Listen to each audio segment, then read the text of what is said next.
Good morning student. ಇತಿಹಾಸ ತರಗತಿಗೆ ತಮ್ಮೆಲ್ಲರಿಗೂ ಸ್ವಾಗತ. ಸ್ಟೂಡೆಂಟ್ಸ್, ಕಳೆದ ಒಂದು ತರಗತಿಯಲ್ಲಿ ನಾವು ದೆಹಲಿ ಸುಲ್ತಾನ ಸಾಮ್ರಾಜ್ಯದ ಬಗ್ಗೆ ಸಂಪೂರ್ಣವಾದಂತಹ ವಿವರಣೆಯನ್ನು ತಿಳಿದುಕೊಂಡಿದ್ವಿ. ದೆಹಲಿ ಸುಲ್ತಾನ ಸಾಮ್ರಾಜ್ಯದಲ್ಲಿ ಗುಲಾಮಿ ಮನೆತನ, ಖಿಲ್ಜಿ ಮನೆತನ, ತುಘಲಕ್ ಮನೆತನ ಹಾಗೂ ಸಯ್ಯದ್ ಮತ್ತು ಲೂದಿ ಮನೆತನಗಳ ಬಗ್ಗೆ ನಾವು ಕಳೆದ ತರಗತಿಗಳಲ್ಲಿ ಅಧ್ಯಯನವನ್ನು ಮಾಡಿದ್ವಿ. ಇವತ್ತಿನ ಒಂದು ತರಗತಿಯಲ್ಲಿ ದೆಹಲಿ ಸಾಮ್ರಾಜ್ಯದ ಗದ್ದುಗೆಯನ್ನು ಹಿಡಿದು ಹೊಸ ಇತಿಹಾಸವನ್ನು ನಿರ್ಮಿಸಿರ್ತಕ್ಕಂಥ ಮುಘಲ್ ಸಾಮ್ರಾಜ್ಯದ ಸ್ಥಾಪನೆ, ಮುಘಲರು ಅಂತೇಳಿ ಹೇಳ್ತೀವಿ. Foundation of the Mughal empire. ಈ ಮುಘಲ್ ಸಾಮ್ರಾಜ್ಯದ ಸ್ಥಾಪನೆ ಹೇಗಾಯಿತು? ಈ ಮುಘಲ್ ಸಾಮ್ರಾಜ್ಯದಲ್ಲಿ ಬರ್ತಕ್ಕಂಥ ಪ್ರಮುಖ ಸಾಮ್ರಾಟರು ಯಾರು, ಅವರ ದಿಗ್ವಿಜಯಗಳೇನು ಎಂಬುದನ್ನು ಹಂತ ಹಂತವಾಗಿ ನಾವು ಅಧ್ಯಯನವನ್ನು ಮಾಡ್ತಾ ಹೋಗೋಣ. ಮುಘಲ್ ಸಾಮ್ರಾಜ್ಯಕ್ಕೆ ಮುನ್ನುಡಿಯನ್ನು ಬರೆದಿರ್ತಕ್ಕಂಥ ರಾಜ ಯಾರಪ್ಪ ಅಂತಂದರೆ ಬಾಬರ್. ಈ ಬಾಬರನ ಆಗಮನ ಹೇಗಾಯಿತು? ಮುಘಲ್ ಸಾಮ್ರಾಜ್ಯದ ಸ್ಥಾಪನೆ ಭಾರತದ ಇತಿಹಾಸದಲ್ಲಿ ಒಂದು ಉಜ್ವಲವಾದ ಯುಗವಾಗಿದೆ. ಭಾರತದಲ್ಲಿ ಸುಮಾರು 3 ಶತಮಾನಗಳ ಕಾಲ ಆಳ್ವಿಕೆ ನಡೆಸಿದ ಮುಘಲ್ ಸಾಮ್ರಾಜ್ಯ ಅಥವಾ ಈ ಒಂದು ಮನೆತನ ತನ್ನದೇ ಆದಂತಹ ಹೊಸ ಇತಿಹಾಸ ನಿರ್ಮಿಸಿದೆ. ಮುಘಲರ ಮೂಲ ನೆಲೆ ಮಧ್ಯ ಏಷ್ಯಾ. ಇವರು ಬಹಳ ಧೈರ್ಯವಂತರು ಹಾಗೂ ಯುದ್ಧ ಪ್ರಿಯರಾಗಿದ್ದರು. ತುರ್ಕಿಸ್ತಾನದ ಎಲ್ಲ ಭಾಗಗಳಲ್ಲಿ ಇವರು ವಿಸ್ತರಿಸಿದ್ದರು. ಐತಿಹಾಸಿಕ ಯುದ್ಧ ಭೂಮಿ ಎನಿಸಿದ ಪಾನಿಪತ್ನಲ್ಲಿ ಇಬ್ರಾಹಿಂ ಲೂದಿಯನ್ನು ಸೋಲಿಸಿ ಭಾರತವನ್ನು ಆಕ್ರಮಿಸಿದ ಬಾಬರ್ ಭಾರತದಲ್ಲಿ ಮುಘಲ್ ಸಾಮ್ರಾಜ್ಯದ ಜನಕನೆನಿಸಿಕೊಂಡಿದ್ದಾನೆ. ಇಲ್ಲಿಗೆ ನಮಗೆ ತಿಳಿದು ಬರ್ತಕ್ಕಂಥದ್ದು ಮುಘಲ್ ಸಾಮ್ರಾಜ್ಯದ ಸ್ಥಾಪಕ ಯಾರು ಎಂದರೆ ಬಾಬರ್. ಈ ವಂಶದಲ್ಲಿ ಸುಮಾರು 19 ಜನ ಸುಲ್ತಾನರಿದ್ದು ಬಾಬರನಿಂದ ಔರಂಗಜೇಬನವರೆಗಿನ 6 ಮಂದಿ ಚಕ್ರವರ್ತಿಗಳನ್ನು ಮಹಾಮುಘಲರು ಎಂದು ಕರೆಯಲಾಗಿದೆ. ಒಟ್ಟು ಮುಘಲ್ ಸಾಮ್ರಾಜ್ಯವನ್ನು ಆಳ್ವಿಕೆ ಮಾಡಿರ್ತಕ್ಕಂಥವರು 19 ಜನ.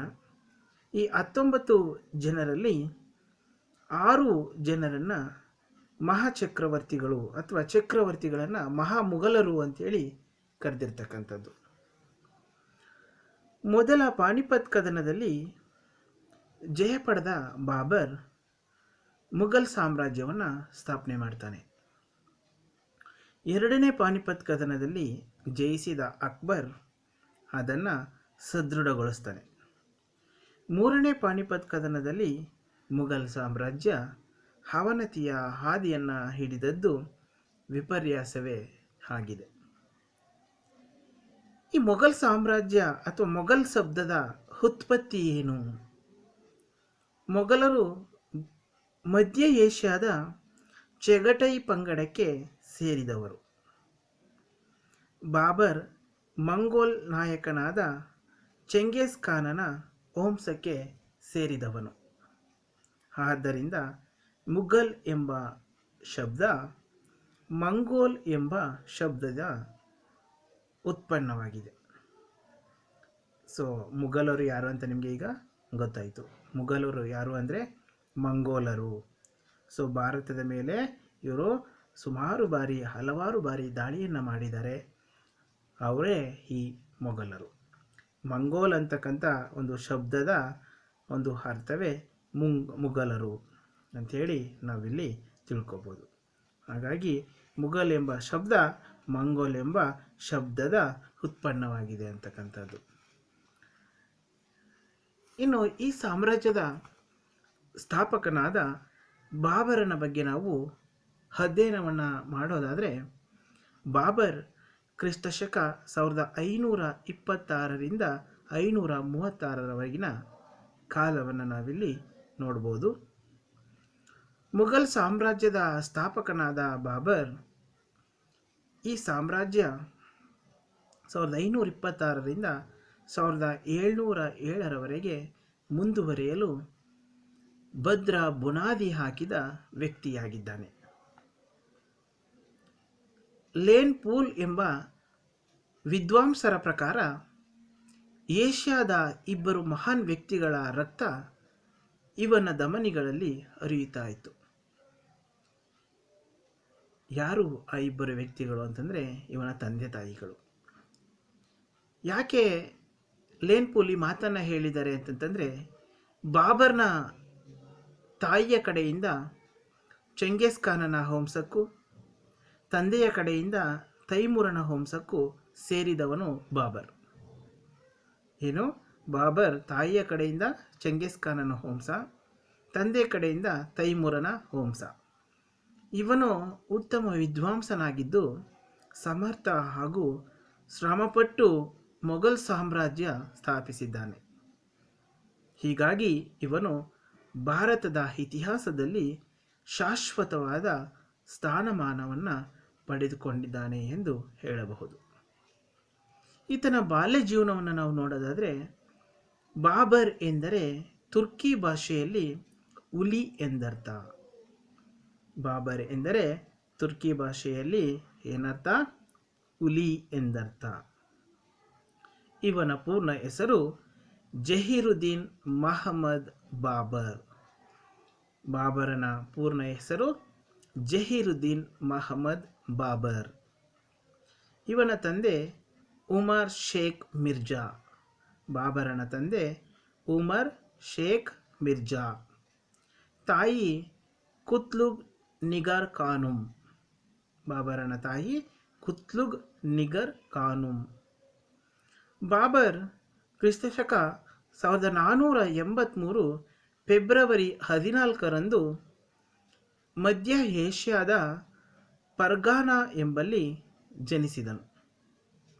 ಕ್ರಿಸ್ತಶಕ 1483 ಫೆಬ್ರವರಿ 14 ಬಾಬರನ ಜನನ. ಸ್ಥಳ ಮಧ್ಯ ಏಷ್ಯಾದ ಪರ್ಗಾನಾ. ತಂದೆಯ ಅಕಾಲ ಮರಣದಿಂದಾಗಿ ಕೇವಲ 11 ವರ್ಷ 4 ತಿಂಗಳ ಬಾಲಕನಾದ ಬಾಬರ್ ಸಮಸ್ಯೆಗಳ ಆಗರವಾಗಿದ್ದ ಸಿಂಹಾಸನವನ್ನು ಏರ್ತಾನೆ. ಬಾಬರ್ ಮೊಟ್ಟ ಮೊದಲು ಆಳ್ವಿಕೆ ಮಾಡಿದ ಪ್ರದೇಶವೆಂದರೆ ಪರ್ಗಾನಾ.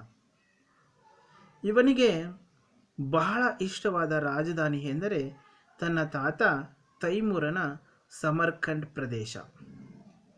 ಇವನ ತಾತ ತೈಮೂರ್ ಮರಣ ಹೊಂದಿದ ನಂತರ ಸಮರ್ಕಂಡ್ ಬಾಬರನಿಗೆ ಲಭಿಸಿತು.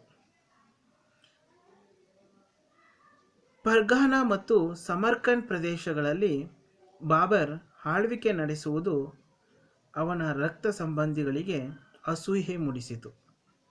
ಇದೇ ಸಮಯದಲ್ಲಿ ಬಾಬರ್ ಅನಾರೋಗ್ಯ ಪೀಡಿತನಾದಾಗ ಬಾಬರ್ ಮರಣಿಸಿದ್ದಾನೆ ಎಂಬ ಸುಳ್ಳು ಸುದ್ದಿಯನ್ನು ಹಬ್ಬಿಸಲಾಯಿತು. ಇಂತಹ ಸಂದಿಗ್ಧ ಪರಿಸ್ಥಿತಿಯಲ್ಲಿ ಬಾಬರ್ ಫರ್ಗಾನಾ ಮತ್ತು ಸಮರ್ಕಂಡ್ಗಳನ್ನು ಕಳೆದುಕೊಂಡು ರಾಜ್ಯಭ್ರಷ್ಟನಾದನು. ತುಜ್ಕಿ ಬಾಬರಿ ಎಂಬ ತನ್ನ ಗ್ರಂಥದಲ್ಲಿ ನಾನು ಚೆಸ್ ಬೋರ್ಡಿನ ರಾಜನಂತೆ ಅಲೆದೆ ಎಂದು ಉಲ್ಲೇಖಿಸಿದ್ದಾನೆ. ಆನಂತರ ತನ್ನ ತಾಯಿಯ ಸ್ಫೂರ್ತಿ, ಸರದಾರರ ಸಹಕಾರ ಮತ್ತು ಸೈನ್ಯ ಸಂಘಟನೆಯಿಂದ ಮರಳಿ ರಾಜ್ಯ ಪಡೆಯಲು ಬಾಬರ್ ಮುಂದಾದನು. ಕ್ರಿಸ್ತಶಕ 1504ರಲ್ಲಿ ಬಾಬರನ ಚಿಕ್ಕಪ್ಪ ಮರಣ ಹೊಂದಲಾಗಿ ಕಾಬೂಲ್ ಎಂಬ ಪ್ರಾಂತ್ಯ ಬಾಬರನ ವಶವಾಗುತ್ತೆ. ಬಾಬರನಿಗೆ ಭಾರತವನ್ನು ವಶಪಡಿಸಿಕೊಳ್ಳಬೇಕೆಂಬ ಹಂಬಲ ಮೂಡಿದುದು ಯಾವಾಗ ಎಂದರೆ ಕಾಬೂಲ್ ಪ್ರಾಂತ್ಯ ವಶವಾದ ಮೇಲೆ. ಮುಘಲ್ ಸಾಮ್ರಾಜ್ಯ ಸ್ಥಾಪಿಸುವ ಮುನ್ನ ಬಾಬರ್ 24 ವರ್ಷಗಳ ಕಾಲ ಕಾಬೂಲಿನ ಅರಸನಾಗಿದ್ದನು. ಕ್ರಿಸ್ತಶಕ 1507ರಲ್ಲಿ ಬಾದಶಾಹ ಎಂಬ ಬಿರುದು ಪಡೆದ ಬಾಬರ್ 1508ರಲ್ಲಿ ಒಂದು ಗಂಡು ಮಗುವಿನ ತಂದೆಯಾದನು. ಬಾಬರನ ಪತ್ನಿ ಮಹಿಮಾ ಹುಮಾಯೂನನಿಗೆ ಜನ್ಮ ನೀಡಿದಳು. ಕೊನೆಗೆ ಕ್ರಿಸ್ತಶಕ 1511ರಲ್ಲಿ ಬಾಬರ್ ತನ್ನ ತಾತನ ರಾಜ್ಯವಾದ ಸಮರ್ಕಂಡ್ ಪ್ರದೇಶವನ್ನು ಮರಳಿ ಪಡೆದನು. ಟ್ರಾನ್ಸ್ ಆಕ್ಸಿಯಾನಾದ ದಿಕಾಕತ್ ಎಂಬ ಹಳ್ಳಿಯಲ್ಲಿ 111 ವರ್ಷದ ವೃದ್ಧನ ಕಥೆಯಿಂದ ತನ್ನ ತಾತ ತೈಮೂರನ ದಾಳಿಯ ಸಾಹಸಗಾಥೆಯಿಂದ ಪ್ರೇರೇಪಿತನಾದ ಬಾಬರ್ ಭಾರತದ ಮೇಲೆ 5 ಬಾರಿ ದಾಳಿ ಮಾಡಿದನು. ಕ್ರಿಸ್ತಶಕ 1503ರಿಂದ 1526ರವರೆಗೆ ಬಾಬರ್ ಭಾರತದ ಮೇಲೆ ದಾಳಿ ಮಾಡಿದ್ದಾನೆ. 5ನೇ ದಂಡಯಾತ್ರೆಯಲ್ಲಿ ದೆಹಲಿ ಮತ್ತು ಆಗ್ರಾಗಳು ಬಾಬರನ ವಶವಾದವು. ಮುಘಲರ ಆಗಮನದ ಸಂದರ್ಭದಲ್ಲಿ ಭಾರತದ ಪರಿಸ್ಥಿತಿ ಉತ್ತಮವಾಗಿರಲಿಲ್ಲ. ಆಂತರಿಕ ಬಿಕ್ಕಟ್ಟು ಪ್ರಾರಂಭವಾಗಿತ್ತು. ದೆಹಲಿ ಸುಲ್ತಾನರು ಬಲಹೀನರಾಗಿದ್ದರು. ರಜಪೂತರಲ್ಲಿ ಪರಸ್ಪರ ಅಸೂಹೆ ಇತ್ತು. ಆ ಸಂದರ್ಭದಲ್ಲಿ ಆಳ್ವಿಕೆ ನಡೆಸುತ್ತಿದ್ದ ಪ್ರಮುಖರು ಯಾರು ಅಂದರೆ ದೆಹಲಿಯಲ್ಲಿ ಇಬ್ರಾಹಿಂ ಲೋಧಿ ಆಳ್ವಿಕೆಯನ್ನು ಮಾಡ್ತಾ ಇದ್ದ. ಪಂಜಾಬ್ನಲ್ಲಿ ದೌಲತ್ ಖಾನ್ ಎಂಬುವನು ಆಳ್ವಿಕೆ ಮಾಡ್ತಾ ಇದ್ದ. ಗುಜರಾತಲ್ಲಿ ಮುಜಫರ್ ಶಾ ಅಂತಕ್ಕಂಥನು ಆಳ್ವಿಕೆ ಮಾಡ್ತಾ ಇದ್ದ. ಮೇವಾಡದಲ್ಲಿ ರಾಣಾ ಸಂಘ ಅಂತಕ್ಕಂಥನು ಆಳ್ವಿಕೆ ಮಾಡ್ತಾ ಇದ್ದ. ಬಂಗಾಳ ಮತ್ತು ಬಿಹಾರದಲ್ಲಿ ಅಫ್ಘಾನರು ಆಳ್ವಿಕೆಯನ್ನು ಮಾಡ್ತಾ ಇದ್ದರು. ಹೀಗೆ ಬಾಬರನನ್ನು ಭಾರತದ ಮೇಲೆ ದಾಳಿ ಮಾಡಲು ಆಹ್ವಾನಿಸಿದವರೆಂದರೆ ಪಂಜಾಬಿನ ರಾಜ್ಯಪಾಲ ದೌಲತ್ ಖಾನ್ ಹಾಗೂ ದೆಹಲಿ ಪ್ರಾಂತ್ಯಾಧಿಕಾರಿ ಮತ್ತು ಇಬ್ರಾಹಿಂ ಲೋಧಿ ಚಿಕ್ಕಪ್ಪನಾದ ಆಲಂ ಖಾನ್. ಇವರಿಬ್ಬರು ಇಬ್ರಾಹಿಂ ಲೋಧಿಯ ವಿರೋಧಿಗಳು. ಒಬ್ಬ ಇಬ್ರಾಹಿಂ ಲೋಧಿಯಿಂದ ಅವಮಾನಿತನಾಗಿದ್ದನು, ಮತ್ತೊಬ್ಬನಿಗೆ ದೆಹಲಿ ಪಡೆಯುವ ಹಂಬಲವಿತ್ತು. ಇಲ್ಲಿ ದೌಲತ್ ಖಾನ್ ಹಾಗೂ ದೆಹಲಿ ಪ್ರಾಂತ್ಯಾಧಿಕಾರಿ ಮತ್ತು ಇಬ್ರಾಹಿಂ ಲೋಧಿಯ ಚಿಕ್ಕಪ್ಪನಾದ ಆಲಂ ಖಾನ್ ಇವರು ಬಾಬರನನ್ನು ದೆಹಲಿಯ ಮೇಲೆ ದಾಳಿ ಮಾಡಲು ಆಹ್ವಾನವನ್ನು ಕೊಡ್ತಾರೆ.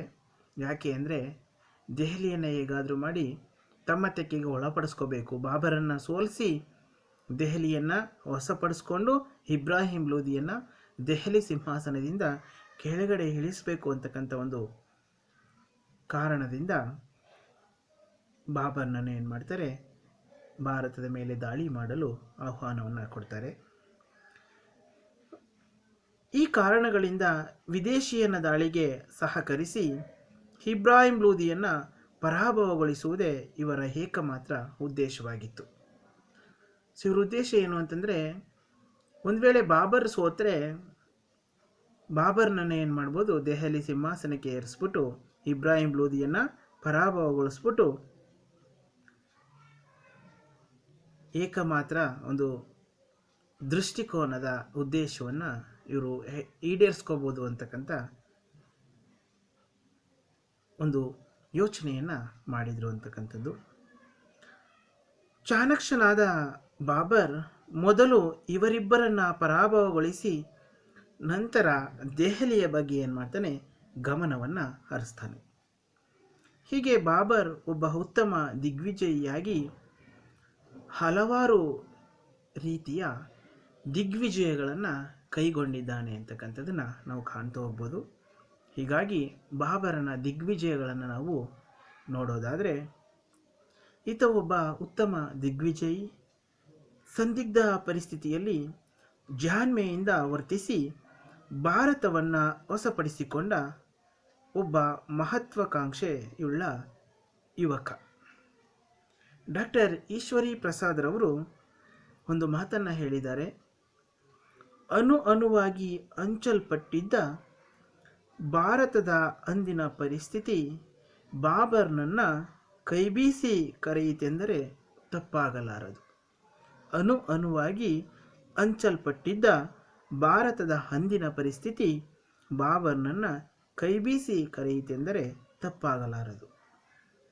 ಹೀಗೆ ಭಾರತದಲ್ಲಿ ಇವನು ಕೈಗೊಂಡ ದಿಗ್ವಿಜಯಗಳೆಂದರೆ,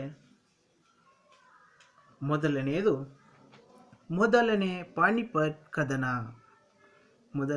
ಪಾಣಿಪತ್ ಕದನ ಕ್ರಿಸ್ತಶಕ 1526 ಏಪ್ರಿಲ್ 21. ಪಾಣಿಪತ್ ಪ್ರಸ್ತುತ ಹರಿಯಾಣ ರಾಜ್ಯಕ್ಕೆ ಸೇರಿದೆ. ಇದು ಕೋಳಿಕಾಳಗದ ಕದನ ಅಥವಾ ಕೋಳಿಕಾಳಗದ ಕಣ ಎಂದು ಕರೆಯಲಾದ ಐತಿಹಾಸಿಕ ಯುದ್ಧ ಭೂಮಿ. ಇಲ್ಲಿ ನಿರ್ಣಾಯಕವಾದ 3 ಕದನಗಳು ಜರುಗಿವೆ. ಮೊದಲನೇ ಕದನ ಬಾಬರ್ ಮತ್ತು ಇಬ್ರಾಹಿಂ ಲೋದಿ ನಡುವೆ ನಡೆದಿದ್ದು, ಬಾಬರನಿಗೆ 18 ವರ್ಷವಿದ್ದಾಗ ನಡೆದ ಮೊದಲ ಕಾಳಗವಾಗಿದೆ. ಈ ಮೊದಲನೇ ಪಾಣಿಪತ್ ಕದನಕ್ಕೆ ಕಾರಣಗಳೇನು? ಮೊದಲನೇ ಕಾರಣ, ಬಾಬರ್ ಭಾರತ ಗೆಲ್ಲುವ ಉದ್ದೇಶಕ್ಕಾಗಿ. ಬಾಬರನಿಗೆ ಭಾರತವನ್ನು ಗೆಲ್ಲಬೇಕು ಅಂತಕ್ಕಂಥ ಹಂಬಲ ಹೆಚ್ಚಾಗಿತ್ತು. ಈ ಒಂದು ಭಾರತವನ್ನು ತನ್ನ ತೆಕ್ಕೆಗೆ ಒಳಪಡಿಸ್ಕೋಬೇಕು ಅಂತಕ್ಕಂಥ ಆಸೆಯಿಂದ ಬಾಬರ್ ಏನು ಮಾಡ್ದ, ಇಬ್ರಾಹಿಂ ಲೋದಿಯ ಮೇಲೆ ಯುದ್ಧವನ್ನು ಕೈಗೊಂಡು ಮೊದಲನೇ ಪಾಣಿಪತ್ ಕದನ ಯುದ್ಧ ನಡೆಯಲು ಕಾರಣನಾದ ಅಂತಕ್ಕಂಥದ್ದು. ಎರಡನೆಯದು ಸಾಮ್ರಾಜ್ಯದ ವಿಸ್ತರಣೆ. ಸಾಮ್ರಾಜ್ಯವನ್ನು ವಿಸ್ತರಣೆ ಮಾಡಬೇಕೆಂಬುವ ಹಂಬಲದಿಂದ ಬಾಬರ್ ಮೊದಲನೇ ಪಾಣಿಪಟ್ ಕದನವನ್ನು ಕೈಗೊಂಡ. ಮೂರನೆಯದು ಭಾರತದ ಸಂಪತ್ತಿಗಾಗಿ. ಭಾರತದಲ್ಲಿ ಅಪಾರ ಸಂಪತ್ತಿತ್ತು. ಆ ಅಪಾರ ಸಂಪತ್ತನ್ನು ಲೂಟಿ ಮಾಡಬೇಕು ಅಥವಾ ತನ್ನ ತೆಕ್ಕೆಗೆ ಒಳಪಡಿಸ್ಕೋಬೇಕು ಅಂತಕ್ಕಂಥ ಕಾರಣದಿಂದ ಈ ಒಂದು ಕದನವನ್ನು ಈತ ಕೈಗೊಂಡ. ನಾಲ್ಕನೆಯದು, ಇಬ್ರಾಹಿಂ ಲೋದಿ ಅಸಮರ್ಥ ಹಾಗೂ ಅಹಂಕಾರಿಯಾಗಿದ್ದು ಪ್ರಜಾಕಂಟಕನಾಗಿದ್ದರಿಂದ ಬಾಬರ್ ಈ ಯುದ್ಧವನ್ನು ಕೈಗೊಂಡ. ಬಾಬರನ ಸೈನ್ಯ ಸಣ್ಣ ಸೈನ್ಯವಾಗಿದ್ದರೂ ಬೃಹತ್ ಸೈನ್ಯವನ್ನು ಹೊಂದಿದ್ದ ಇಬ್ರಾಹಿಂ ಲೋದಿಯನ್ನು ಸೋಲಿಸಿದ್ದು ಬಾಬರನ ಯುದ್ಧ ತಂತ್ರದಿಂದಲೇ, ಯಾವುದೇ ಮಾಂತ್ರಿಕ ಶಕ್ತಿಯಿಂದಲ್ಲ ಎಂಬುದನ್ನು ನಾವಿಲ್ಲಿ ನೋಡಬಹುದು. ಬಾಬರನ ಸೈನ್ಯ ವ್ಯೂಹ ಹೇಗಿತ್ತು ಅಂದರೆ, ಪಾಣಿಪತ್ ಬಾಬರನ ಬಲಭಾಗದಲ್ಲಿತ್ತು. ಎಡಭಾಗದಲ್ಲಿ ಒಂದು ಕಂದಕವಿತ್ತು. ಮಧ್ಯಭಾಗದಲ್ಲಿ ಚರ್ಮದ ಹಗ್ಗಗಳಿಂದ ಕಟ್ಟಲ್ಪಟ್ಟ 700 ಬಂಡಿಗಳು ರಕ್ಷಣಾತ್ಮಕ ಗೋಡೆಗಳಂತಿದ್ದವು. ಮಧ್ಯಭಾಗದಲ್ಲಿ ಬಾಬರ್ ಮತ್ತು ಫಿರಂಗಿ ಪಡೆ ಇತ್ತು. ಬಾಬರ್ ಸೈನ್ಯ ಕೇವಲ 25,000, ಅದರಲ್ಲಿ ಫಿರಂಗಿ ದಳ ಪ್ರಮುಖವಾಗಿತ್ತು. ಬಾಬರ್ ಅನುಭವಿ ದಂಡನಾಯಕ ಅಷ್ಟೇ ಅಲ್ಲದೆ ಸೈನ್ಯದ ಬಲ ಹಾಗೂ ಎಡಭಾಗದಲ್ಲಿ ನುರಿತ ಸೇನಾಧಿಪತಿಗಳಾದ ಉಸ್ತಾದ್ ಅಲಿ ಮತ್ತು ಮುಸ್ತಫಾ ಇದ್ದರು. ಇಬ್ರಾಹಿಂ ಲೋದಿಯ ಸೈನ್ಯ ಬಾಬರನ ಸೈನ್ಯಕ್ಕಿಂತ ದೊಡ್ಡದು. ಆದರೆ ಲೂದಿ ಯುದ್ಧ ಚಾಣಕ್ಷನಾಗಿರಲಿಲ್ಲ. ಇವನು ಅಸಮರ್ಥ ಹಾಗೂ ಅನುಭವರಹಿತನಾಗಿದ್ದನು. ಅಶಿಸ್ತಿನಿಂದ ಕೂಡಿದ ಇವನ ಸೈನ್ಯ 1,00,000ವಿತ್ತು. ಅದರಲ್ಲಿ 1,000 ಗಜಬಲವಿತ್ತು. ಇಬ್ರಾಹಿಂ ಲೂದಿ ದೆಹಲಿಯ ಸುತ್ತಮುತ್ತಲಿನ ನಾಯಕರೊಂದಿಗೆ ದ್ವೇಷ ಕಟ್ಟಿಕೊಂಡು ಗೆಲ್ಲುವಂತಹ ಅವಕಾಶವೇ ಅವನಿಗೆ ಒದಗಿ ಬರಲಿಲ್ಲ. ಯುದ್ಧ ಬೆಳಿಗ್ಗೆಯಿಂದ ಮಧ್ಯಾಹ್ನದವರೆಗೆ ನಡೆಯಿತಾದರೂ ಗೆಲುವು ಯಾರ ಪಾಲಿಗೆ ಎಂಬುದನ್ನು ಊಹಿಸಲಾಗಲಿಲ್ಲ. ಕೊನೆಗೆ ಸೈನ್ಯದ ಸಾಮರ್ಥ್ಯದಿಂದ ಜಯ ಬಾಬರನ ಪಾಲಾಯಿತು. ಡಾಕ್ಟರ್ ಈಶ್ವರಿ ಪ್ರಸಾದ್ರವರು 1ನೇ ಪಾಣಿಪತ್ ಕದನ ದೆಹಲಿಯನ್ನು ಬಾಬರನ ಕೈಯಲ್ಲಿಟ್ಟಿತು. ಯುದ್ಧ ಮುಕ್ತಾಯವಾದ ಮರುದಿನ ಬಾಬರ್ ದೆಹಲಿಗೆ ಹಿಂದಿರುಗಿ ಜಾಮಿ ಮಸೀದಿಯಲ್ಲಿ ಕುತ್ಬಾ ಓದಿಸಿದನು. ಕಾಬೂಲಿನ ಅರಸನಾಗಿದ್ದ ಬಾಬರ್ ಹಿಂದೂಸ್ತಾನದ ಚಕ್ರವರ್ತಿಯಾದನು. ಆಗ್ರಾ ಬಾಬರನ ಪುತ್ರ ಹುಮಾಯೂನನ ವಶವಾಯಿತು. ತನ್ನ ತಂದೆಯ ಸಾಹಸದಿಂದ ಸಂಪ್ರೀತನಾದ ಹುಮಾಯೂನ್ ತನ್ನ ತಂದೆಗೆ ಬೆಲೆ ಬಾಳುವ ವಜ್ರದ ಉಡುಗೊರೆ ಕೊಹಿನೂರ್ ವಜ್ರಕ್ಕೆ ಸಮನಾಗಿರ್ತಕ್ಕಂಥದ್ದು ವಜ್ರದ ಒಂದು ಉಡುಗೊರೆಯನ್ನು ನೀಡಿದನು. ಆದರೆ ಬಾಬರ್ ಪ್ರೀತಿಯಿಂದ ಪುನಃ ತನ್ನ ಪುತ್ರನಿಗೆ ಅದನ್ನು ವಾಪಸ್ಸು ನೀಡಿದನು. ಈ ಪಾಣಿಪತ್ ಕದನದ ಪರಿಣಾಮ ಏನಾಯಿತು? ಇಬ್ರಾಹಿಂ ಲೂದಿಯ ಮರಣ ಆಗುತ್ತೆ. ಮುಘಲ್ ಸಾಮ್ರಾಜ್ಯದ ಸ್ಥಾಪನೆ ಆಯಿತು. ದೆಹಲಿ ಮತ್ತು ಆಗ್ರಾ ಬಾಬರನ ವಶವಾಯಿತು. ಈ ಕದನ ಇತಿಹಾಸದ ದಿಕ್ಕನ್ನು ಬದಲಿಸಿತು. ಇದಿಷ್ಟು ಮೊದಲನೇ ಪಾಣಿಪತ್ ಕದನಕ್ಕೆ ಸಂಬಂಧಪಟ್ಟಂತಹ ವಿವರಣೆ. ಇನ್ನು ಎರಡನೆಯದು ಕನ್ವಾ ಕದನ. ಕನುವಾ ಕದನ ಅಥವಾ ಕನ್ವಾ ಕದನ ಕ್ರಿಸ್ತಶಕ 1527 ಮಾರ್ಚ್ 17ರಂದು ನಡೆದಿರ್ತಕ್ಕಂಥದ್ದು. ಕನುವಾ ಫತೇಪುರ್ ಸಿಕ್ರಿಯಿಂದ 10 ಮೈಲಿ ದೂರದಲ್ಲಿದೆ. ಮೊದಲ ಪಾಣಿಪತ್ ಕದನ ಬಾಬರ್ನನ್ನು ದೆಹಲಿಯ ದೊರೆಯನ್ನಾಗಿ ಮಾಡಿತು. ಆದರೆ ಭಾರತದ ಸಾರ್ವಭೌಮನಾಗಿಸಲಿಲ್ಲ. ಇಲ್ಲಿನ ಅರಸ ರಾಣಾ ಸಂಗ್ರಾಮ ಸಿಂಹ, ರಾಣಸಿಂಗನೆಂದು ಕರೆಯಲ್ಪಡುವ ಇವನು ಸೋಲನ್ನರಿಯದ ವೀರ. ಇವನಿಗೆ ಒಂದು ಕಣ್ಣು ಮತ್ತು ಒಂದು ತೋಳು ಕೃಶವಾಗಿತ್ತು.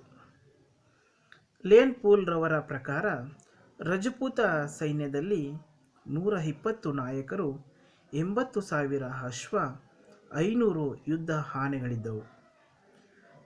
ರಜಪೂತರಿಗೆ ಸಹಾಯ ಮಾಡಿದ ಅಫ್ಘಾನನೆಂದರೆ ಮಹಮ್ಮದ್ ಲೂದಿ, ಇಬ್ರಾಹಿಂ ಲೂದಿಯ ಸಹೋದರ ಈತ, ಮತ್ತು ಹಸನ್ ಖಾನ್,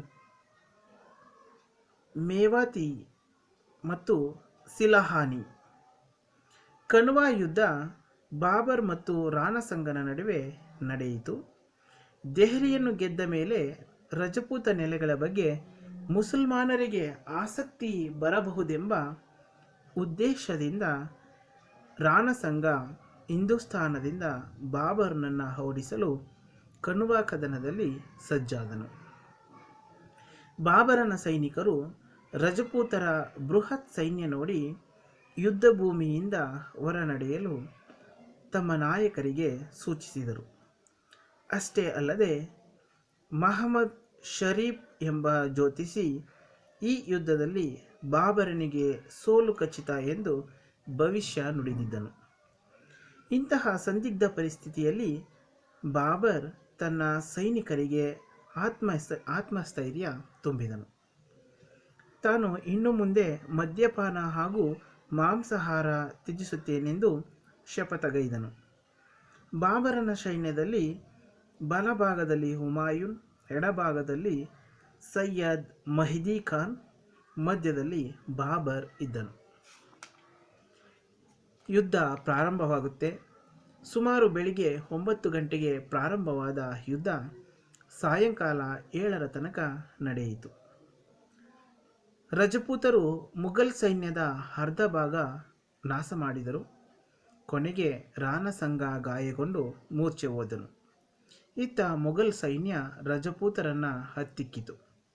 10 ಗಂಟೆಗಳ ಕಾಲ ಜರುಗಿದ ಈ ಯುದ್ಧದ ಅಂತ್ಯದಲ್ಲಿ ಜಯ ಬಾಬರನದಾಯಿತು. ಈ ಯುದ್ಧದಲ್ಲಿ ಬಾಬರನಿಗೆ ಗಾಜಿ ಎಂಬ ಬಿರುದು ಲಭಿಸಿತು.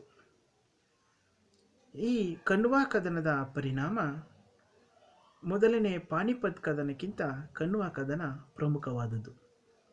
ಕಾರಣ ಬಾಬರ್ ರಜಪೂತರನ್ನು ಸೋಲಿಸಿ ಭಾರತದ ಚಕ್ರವರ್ತಿ ಎನಿಸಿದನು. ಖುಷ್ ಬ್ರೂಕ್ ರವರ ಪ್ರಕಾರ ಈ ವಿಜಯ ಬಾಬರನ ಜೀವನದಲ್ಲಿ ಒಂದು ಪ್ರಮುಖ ಘಟ್ಟ ಎಂದಿದ್ದಾರೆ. ಈ ಯುದ್ಧದಿಂದ ರಜಪೂತರಿಗೆ ಅಪಾರ ನಷ್ಟ ಉಂಟಾಯಿತು. ರಜಪೂತರ ಒಕ್ಕೂಟ ನಾಶವಾಯಿತು. ಬಾಬರನ ಮುಂದಿನ ಕದನಗಳಿಗೆ ಖಂಡ್ವಾ ಕದನ ಸ್ಫೂರ್ತಿಯಾಯಿತು. ಇದಿಷ್ಟು ಖಂಡ್ವಾ ಕದನದ ವಿವರಣೆ. ಇನ್ನು ಮೂರನೆಯದು ಚಾಂದೇರಿ ಕದನ. ಕ್ರಿಸ್ತಶಕ 1528 ಏಪ್ರಿಲ್ 7ನೇ ತಾರೀಕು ನಡೆದಿರೋದು. ರಾಣಸಂಗನನ್ನು ಪರಾಭವಗೊಳಿಸಿದ ನಂತರ ಬಾಬರ್ ಮಾಳ್ವಾದ ಚಾಂದೇರಿ ಕೋಟೆ ವಶಪಡಿಸಿಕೊಳ್ಳಲು ಸಜ್ಜಾದನು. ಇಲ್ಲಿನ ಅರಸ ಮೇದಿನಿ ರಾಯ. ಈ ಯುದ್ಧಕ್ಕೆ ಕಾರಣಗಳು: ಮೇದಿನಿ ರಾಯ ಖಂಡ್ವಾ ಕದನದಲ್ಲಿ ರಾಣಸಂಗನಿಗೆ ಸಹಕಾರಿಯಾಗಿದ್ದನು. ಮೇದಿನಿ ರಾಯ ಸ್ವತಂತ್ರ ಪ್ರವೃತ್ತಿಯನ್ನು ಹೊಂದಿದ್ದನು. ಬಾಬರನಿಗೆ ಈತ ಅವಿಧೇಯತೆಯನ್ನು ತೋರಿದನು. ಚಾಂದೇರಿ ಸಂಪತ್ಭರಿತವಾಗಿತ್ತು. ಹಾಗಾಗಿ ಚಾಂದೇರಿಯ ಮೇಲೆ ಬಾಬರ್ ಯುದ್ಧವನ್ನು ಘೋಷಣೆ ಮಾಡಿದನು. ಈ ಯುದ್ಧ ಪ್ರಾರಂಭವಾಗುತ್ತೆ. ಮೇದಿನಿ ರಾಯ 5,000 ರಜಪೂತ ನಾಯಕರ ಸಹಾಯದಿಂದ ರಣರಂಗಕ್ಕೆ ಇಳಿಯುತ್ತಾನೆ. ಬಾಬರ್ ಚಾಂದೇರಿ ಬಿಟ್ಟುಕೊಡಲು ಮೇದಿನಿ ರಾಯನಿಗೆ ಕಳುಹಿಸಿದ್ದ ಸಂದೇಶ ತಿರಸ್ಕರಿಸಲ್ಪಟ್ಟಿತು. ಇದರಿಂದಾಗಿ ಯುದ್ಧ ಅನಿವಾರ್ಯವಾಯಿತು. ಯುದ್ಧ ತಂತ್ರಗಾರಿಕೆ ಮತ್ತು ಶೌರ್ಯದಿಂದ ಹೋರಾಡಿದ ಬಾಬರನ ಸೈನ್ಯಕ್ಕೆ ಜಯ ಲಭಿಸಿತು. ಚಾಂದೇರಿ ಕೋಟೆ ಬಾಬರನ ವಶವಾಯಿತು. ಇದು ಚಾಂದೇರಿ ಕದನದ ವಿವರಣೆ. ಇನ್ನು ನಾಲ್ಕನೆಯದು ಘಾಗ್ರಾ ಕದನ. 1529 ಮೇ 6. ಘಾಗ್ರಾ ಎಂದರೆ ಗಂಗಾ ನದಿಯ ಉಪನದಿ. ಬಿಹಾರದ ಪಾಟ್ನಾದ ಬಳಿ ಇರುವ ಈ ತಾಣದಲ್ಲಿ ಬಾಬರ್ ಮತ್ತು ಅಫ್ಘಾನರ ನಡುವೆ ಈ ಒಂದು ಘಾಗ್ರಾ ಕದನ ಸಂಭವಿಸಿತು. ಈ ಯುದ್ಧ ಬಾಬರನ ಜೀವಿತಾವಧಿಯ 3ನೇ ಅತಿದೊಡ್ಡ ಕದನ. ಬಾಬರನ ವೃತ್ತಿ ಜೀವನದ ಕೊನೆಯ ಸಾಹಸವೂ ಸಹ ಹೌದು. ನಸರತ್ ಶಾ, ಮಹಮ್ಮದ್ ಖಾನ್, ಲೋಹಾನಿ, ಜಲಾಲ್ ಖಾನ್ರೊಡನೆ ಹೋರಾಡಿದ ಬಾಬರ್ ಅವರೆಲ್ಲರನ್ನ ಒಂದೇ ವೇದಿಕೆಯಲ್ಲಿ ಪರಾಭವಗೊಳಿಸಿ ಬಂಗಾಳ, ಬಿಹಾರಗಳನ್ನು ವಶಪಡಿಸಿಕೊಂಡನು. ಈ ಯುದ್ಧದ ಪರಿಣಾಮ ಅಫ್ಘಾನ್ ನಾಯಕರಿಗೆ ಸಂಪೂರ್ಣ ಸೋಲುಂಟಾಯಿತು. ನಸ್ರತ್ ಶಾ ಮತ್ತು ಬಾಬರನ ನಡುವೆ ಒಪ್ಪಂದ ಜರುಗಿತು. ಬಿಹಾರದ ಜಲಾಲ್ ಖಾನ್ ಬಾಬರನಿಗೆ ಶರಣಾದನು. ಕೆಲವು ನಾಯಕರು ನಿವೃತ್ತಿ ಹೊಂದಿದರು. ಬಿಹಾರದಿಂದ ಗಂಗಾ ನದಿಯವರೆಗಿನ ಪ್ರದೇಶ ಬಾಬರನ ವಶವಾಯಿತು. ಈ ಯುದ್ಧ ನಂತರ ಬಾಬರ್ ಪಂಜಾಬ್, ಉತ್ತರ ಪ್ರದೇಶ, ಬಿಹಾರ್, ಕಾಬೂಲ್, ಕಂದಹಾರ್ ಮತ್ತು ಬದಕ್ಷನ್ಗಳ ಸಾರ್ವಭೌಮನಾದನು. ಬಾಬರನ ಯಶಸ್ಸಿಗೆ ಕಾರಣಗಳೇನಪ್ಪ ಅಂದರೆ, ಭಾರತೀಯರಲ್ಲಿ ರಾಜಕೀಯ ಅನೈಕ್ಯತೆ ಇತ್ತು. ಬಾಬರನ ವ್ಯಕ್ತಿತ್ವ, ಸೈನ್ಯವ್ಯೂಹ, ಉತ್ತಮ ಯುದ್ಧ ತಂತ್ರಗಾರಿಕೆ, ಸೈನಿಕರ ರಾಜಭಕ್ತಿ, ಭಾರತೀಯರ ನಾಯಕರ ಅಸಮರ್ಥತೆ, ಭಾರತದಲ್ಲಿ ಸಂಘಟನೆಯ ಕೊರತೆ ಈತ ಹಲವು ಯುದ್ಧಗಳನ್ನು ಗೆಲ್ಲಲು ಒಂದು ಯಶಸ್ಸನ್ನು ಪಡೆಯೋಕ್ಕೆ ಕಾರಣವಾಯಿತು. ಇನ್ನು ಈತನ ಮರಣದ ಬಗ್ಗೆ ನಾವು ಹೇಳಬೇಕು ಅಂದರೆ, ಮೀರ್ ಅಬೂಬಖಾನನ ಪ್ರಕಾರ ತನ್ನ ಪುತ್ರ ಹುಮಾಯೂನನ ಕಾಯಿಲೆ ವಾಸಿಯಾಗಲು ತನ್ನ ಅಮೂಲ್ಯವಾದ ಪ್ರಾಣವನ್ನು ತ್ಯಾಗ ಮಾಡಿದ ಬಾಬರ್ ಹಾಸಿಗೆ ಸುತ್ತ 3 ಸುತ್ತು ಪ್ರದಕ್ಷಿಣೆ ಮಾಡಿ ನಾನು ಮಗನ ಕಾಯಿಲೆ ಪಡೆದುಕೊಂಡಿದ್ದೇನೆ ಎಂದು ಹೇಳಿದ ಮೇಲೆ ಹುಮಾಯೂನ್ ಗುಣಮುಖನಾದನು. ಬಾಬರನಿಗೆ ಅನಾರೋಗ್ಯ ಉಲ್ಬಣಿಸಿ 1530 ಡಿಸೆಂಬರ್ 30ರಂದು ಆಗ್ರಾದಲ್ಲಿ ಮರಣ ಹೊಂದಿದನು. ಈ ರೀತಿಯ ಸಾವಿನ ಬಗ್ಗೆ ವಿದ್ವಾಂಸರು ಭಿನ್ನಾಭಿಪ್ರಾಯ ವ್ಯಕ್ತಪಡಿಸಿದ್ದಾರೆ. ಎಸ್. ಆರ್. ಶರ್ಮಾ ಹೇಳುವಂತೆ, ತನ್ನ ಪುತ್ರನ ಕಾಯಿಲೆಯಿಂದ ಬೇಸತ್ತ ಬಾಬರ್ ಅದೇ ಚಿಂತೆಯಲ್ಲಿ ಕೊರಗಿ ಅನಾರೋಗ್ಯ ಪೀಡಿತನಾದನು. ನಂತರ ಮರಣ ಹೊಂದಿದನು. ಬಾಬರನ ಪತ್ನಿ ಬಿಬಿ ಮುಬಾರಿಕಾ ತನ್ನ ಪತಿಯ ಆಸೆಯಂತೆ ಅವನ ದೇಹವನ್ನು ಆಗ್ರಾದಿಂದ ಕಾಬೂಲಿಗೆ ಸಾಗಿಸಿ ಅಲ್ಲಿ ಶವ ಸಂಸ್ಕಾರ ಮಾಡಿಸಿದಳು. ಇನ್ನು ಈತನ ವ್ಯಕ್ತಿತ್ವವನ್ನು ನಾವು ನೋಡೋದಾದರೆ, ಬಾಬರ್ ಬಹಳ ಬುದ್ಧಿವಂತ, ಭಾರತದಲ್ಲಿ ಉತ್ತಮ ಸ್ಥಾನಮಾನ ಹೊಂದಿದ್ದನೆಂದು ವಿ. ಎ. ಸ್ಮಿತ್ ಹೇಳಿದ್ದಾರೆ. ಇವನು ಧೈರ್ಯವಂತ, ಉತ್ತಮ ಅಶ್ವಾರೋಹಿ ಮತ್ತು ರಾಜಕೀಯ ಚತುರನಾಗಿದ್ದನು. ಬಾಬರ್ ಉತ್ತಮ ಬೇಟೆಗಾರ, ದೃಢಕಾಯದ ವ್ಯಕ್ತಿ, ಉತ್ತಮ ಈಜುಪಟು. ಗಂಗಾ ನದಿಯನ್ನು ಹೊರತುಪಡಿಸಿ ಉಳಿದೆಲ್ಲ ನದಿಗಳನ್ನು ದಾಟಿದ್ದಾನೆ ಎಂದು ಬಾಬರ್ ತನ್ನ ತುಜ್ಕಿ ಬಾಬರಿಯಲ್ಲಿ ತಿಳಿಸಿದ್ದಾನೆ. ಬಾಬರನ ಮನಸ್ಸು ಯಾವಾಗಲೂ ಶಾಂತಿಯಿಂದಿತ್ತು. ಅವನು ಸ್ನೇಹಿತರಿಗೆ ನಂಬಿಕಸ್ಥ ಸ್ನೇಹಿತನಾಗಿದ್ದನು, ತಂದೆಗೆ ತಕ್ಕ ಮಗನಾಗಿದ್ದನು, ಪತ್ನಿಗೆ ನಂಬಿಕಸ್ಥ ಪತಿ, ಮಗನಿಗೆ ಪ್ರೀತಿ ವಾತ್ಸಲ್ಯದ ತಂದೆಯಾಗಿದ್ದನೆಂದು ಡಾಕ್ಟರ್ ಈಶ್ವರಿ ಪ್ರಸಾದ್ ಹೇಳಿದ್ದಾರೆ. ಕಣ್ವಾ ಕದನದ ನಂತರ ಮದ್ಯಪಾನ ನಿಷೇಧಿಸಿದ ಬಾಬರ್ ಉತ್ತಮ ಹವ್ಯಾಸಗಳನ್ನು ಮಾತ್ರ ಮೈಗೂಡಿಸಿಕೊಂಡಿದ್ದನು. ಇವನು ಸಂಪ್ರದಾಯಸ್ಥ ಸುನ್ನಿ ಮುಸ್ಲಿಮ, ಆದರೆ ಹಿಂದೂಗಳನ್ನು ದೆಹಲಿ ಸುಲ್ತಾನರಂತೆ ಕಾಣಲಿಲ್ಲ. ಇವನಿಗೆ ಸುನ್ನಿ ಬಗ್ಗೆ ಅಭಿಮಾನ, ಶಿಯಾ ಪಂಗಡ ಶಾಷಂಡಿ ಧರ್ಮ ಎಂದು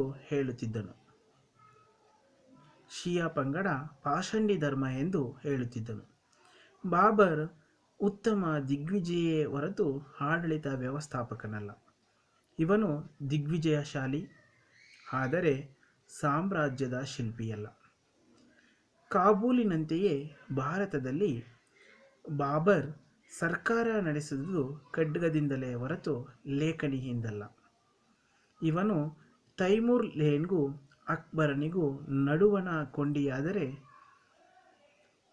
ಬಾಬರ್ ಪೂರ್ವಜರ ಸಮೀಪಕ್ಕೆ ಹೋಗುತ್ತಾನೆಯೇ ಹೊರತು ನಿಜವಾಗಿ ಶ್ರೇಷ್ಠನಾದ ಅಕ್ಬರನ ಸಮೀಪಕ್ಕಲ್ಲ ಎಂಬುದು ವಿದ್ವಾಂಸರ ಅಭಿಪ್ರಾಯ. ಬಾಬರ್ ಭಾರತವನ್ನು ಗೆದ್ದು ಮುಘಲ್ ಸಾಮ್ರಾಜ್ಯದ ಅಡಿಪಾಯಕ್ಕೆ ಮೊದಲ ಕಲ್ಲು ಇರಿಸಿದವನು. ಆದರೆ ಈ ದೇಶದ ಬಗ್ಗೆ ಪ್ರೇಮವಿರಲಿಲ್ಲ. ಇವನು ಇಚ್ಛೆ ಪಟ್ಟಿದ್ದು ಸಮರ್ಕಂಡ್, ತಾಸ್ಕಂಡ್, ಕಾಬೂಲ್ಗಳನ್ನು. ಆದ್ದರಿಂದ ಇವನ ಮರಣದ ನಂತರ ಅವನ ಆಸೆಯಂತೆ ಕಾಬೂಲ್ನಲ್ಲೇ ಸಮಾಧಿ ಮಾಡಲಾಯಿತು. ಬಾಬರ್ ಒಬ್ಬ ಉತ್ತಮ ವಿದ್ವಾಂಸ ಹಾಗೂ ಹಾಡುಗಾರ. ಯಾವುದೇ ವಿಷಯವನ್ನು ಸೂಕ್ಷ್ಮವಾಗಿ ಅವಲೋಕಿಸುವ ಬುದ್ಧಿ ಇವನಿಗಿತ್ತು. ಇವನು ಸೌಂದರ್ಯ ಆರಾಧಕ, ಬೆಟ್ಟ ಗುಡ್ಡ ಮತ್ತು ಹಸಿರು ಗಿಡಗಳ ನಡುವೆ ಇರಲು ಇಷ್ಟಪಡುತ್ತಿದ್ದನು. ಇವನ ಕೃತಿ ತುಜ್ಕಿ ಬಾಬರಿ ಮುಘಲ್ ಇತಿಹಾಸದಲ್ಲಿಯೇ ಉತ್ಕೃಷ್ಟ ಕೃತಿ ಎನಿಸಿದೆ. ಇವನು ಉತ್ತಮ ದಿಗ್ವಿಜಯಿ ಅನ್ನುವುದಕ್ಕಿಂತ ಉತ್ತಮ ಸಾಹಿತಿ ಎಂಬುದು ಮನಸ್ಸಿನಲ್ಲಿ ಉಳಿಯುವಂಥದ್ದು. ಈತ ದಿಗ್ವಿಜಯಿ ಮಾತ್ರ ಅಲ್ಲ, ಸಾಹಿತ್ಯ ದೃಷ್ಟಿಯಿಂದ ಇವನ ಕೃತಿ ಹಾಗೂ ದಿವಾನ್ ಮುಬೈಯಿನ್ ಎಂಬ ಹೆಸರಿನ ಮಸ್ನವಿಗಳು, ಛಂದಸ್ಸಿನ ಬಗ್ಗೆ ತುರ್ಕಿ ಭಾಷೆ ನಿಬಂಧ ಇತ್ಯಾದಿ ಪ್ರಮುಖವಾಗಿವೆ. ಒಟ್ಟಾರೆ ಬಾಬರ್ ಒಬ್ಬ ದಿಗ್ವಿಜಯಿ, ದೃಢಕಾಯಿ, ಚಾಣಾಕ್ಷ, ವಿದ್ವಾಂಸ, ಪ್ರಕೃತಿ ಪ್ರೇಮಿ ಎಂದು ಹೇಳಬಹುದು. ಫೆರೋಸಿಯಸ್ ತೈಮುರಿಡಿಯರ್ ರವರು ಹೇಳುವಂತೆ, Babur is one of the most human and attractive characters in aesthetic history. ಫೆರೋಸಿಯಸ್ ತೈಮುರಿಡ್ ರವರು ಹೇಳುವಂತೆ Babur is one of the most human and attractive characters in Asiatic history. ಏಷ್ಯಾದ ಇತಿಹಾಸದಲ್ಲಿಯೇ ಬಾಬರ್ ಒಬ್ಬ ಮಾನವೀಯ ಹಾಗೂ ಆಕರ್ಷಕ ಸ್ವಭಾವ ಹೊಂದಿರುವ ಚಕ್ರವರ್ತಿ ಎಂದಿದ್ದಾರೆ. ಏಷ್ಯಾದ ಇತಿಹಾಸದಲ್ಲಿಯೇ ಬಾಬರ್ ಒಬ್ಬ ಮಾನವೀಯ ಹಾಗೂ ಆಕರ್ಷಕ ಸ್ವಭಾವ ಹೊಂದಿರುವ ಚಕ್ರವರ್ತಿ ಎಂದು ಹೇಳಿದ್ದಾರೆ. ಸೊ ಇದಿಷ್ಟು ಬಾಬರನಿಗೆ ಸಂಬಂಧಪಟ್ಟಂತಹ ವಿವರಣೆ. ಮೊಘಲ್ ಸಾಮ್ರಾಜ್ಯದ ಸ್ಥಾಪನೆಗೆ ಕಾರಣನಾದ ಬಾಬರನ ಒಂದು ವಿವರಣೆ. ಸೊ ಮುಂದಿನ ಒಂದು ತರಗತಿಯಲ್ಲಿ ಹುಮಾಯೂನ್, ಬಾಬರನ ಮಗನಾದ ಹುಮಾಯೂನ್ ಬಗ್ಗೆ ನಾವು ಮುಂದಿನ ತರಗತಿಯಲ್ಲಿ ತಿಳಿದುಕೊಳ್ಳೋಣ. Thank you very much.